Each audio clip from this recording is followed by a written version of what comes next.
Për herë të tretë, punimet në sheshin George Bush në kryeqytet rinisën të hënën. I shoqëruar nga zyrtarët komunal dhe ata policor, kryetari Përparim Rama tha se 2 herë Inspektoriati për Trashëgimi Kulturore i ndaloi ato jashtëligjshëm. Kemi parasysh ndërtesën e rektoratit, po ashtu edhe ndërtesën e radio-televizionit të Kosovës.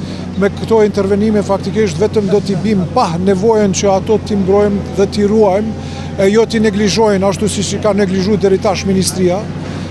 Pra të gjitha punimet këtu janë brenda kornizave ligjore dhe nuk do t'a lejojmë asken t'i ndalojë këto punime.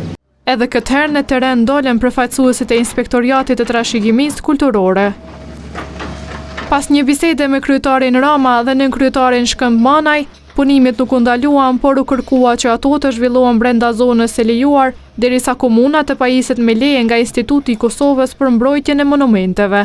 Kjo punë është duke bën pajtim me vendimin e drejtorisë urbanizmit, është jashtë perimetrit zonës të monumenteve në mbrojtje dhe gjithë puna që është duke kryer tash është pajtim me ligjin. Për çështjen afër perimetrit ne kemi bërë kërkesat në institucionet kompetente dhe presim që Komisioni Profesional i Mbrojtjes Monumenteve me dhënë pëlqimin. Edhe ne jemi të obliguar dhe komisioni atje të bëjë punën e vet dhe urojmë që ju shpejt mi bë plotësimin e dokumentacionit. Sipas kërkesës tyre dhe na, sikur inspektorat mos më pas keq kuptime, sepse me këto sjellje na mund me dal keq apo dalim shumë keq në opinion për shkak të mos koordinimit komun me institucionet e trashëgimisë dhe uroj që kemi kanë në fundit. Lidhur me këtë situatë reagoi gjatë ditës edhe kryetari i LDK-s Lomir Abdigjiku, i cili e quajti qeverinë në dorëheqje si bllokues të shtetit dhe të punës. Projekti i komunës së Prishtinës është në vlerë 18.4 milion euro dhe përfshin disa zona kyçe të kryeqytetit.